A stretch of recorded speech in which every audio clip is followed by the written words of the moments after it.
This is Phil Vanderville telling the story of Dan Cady during the Loma Prieta Earthquake, which happened in San Francisco on October 17th, 1989. I was in my flat near where the N Judith runs through on an average Tuesday. I needed to get myself together earlier so I could go out to buy food in Oakland for my snake, because you couldn't get dead rats in San Francisco back then. But I ended up not going. In hindsight, though, this was a good thing, since it meant I would have been on the bridge when it collapsed.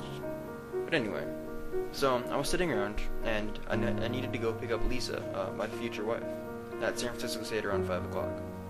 While I was driving my car on the way over there, it suddenly just swerved out of control, and my first thought was that I hit a trench of some kind, or a pothole in the ground. It was kind of odd, but odd things happen in cars, and especially the cars I drove.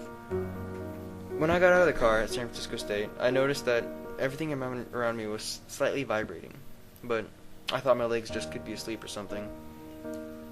Around me, people started just completely pour out of the buildings, and everywhere I looked, I heard people muttering about an earthquake of some kind.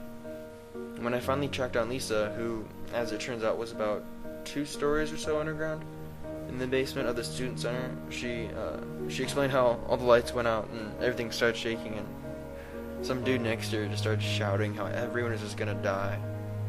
So I picked her up and went back to my place, and all the power in the city was out. So my buddy and I went down to the bar and grabbed some beers just to help us make us through the night.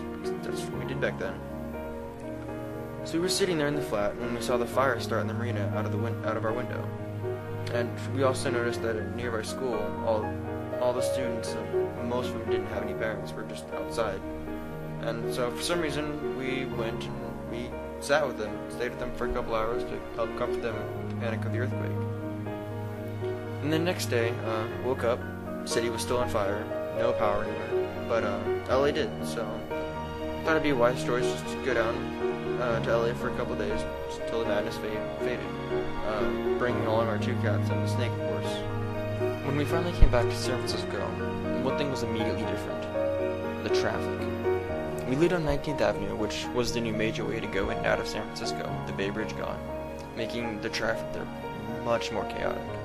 And of course, it was the worst for us because we had to deal with it every day.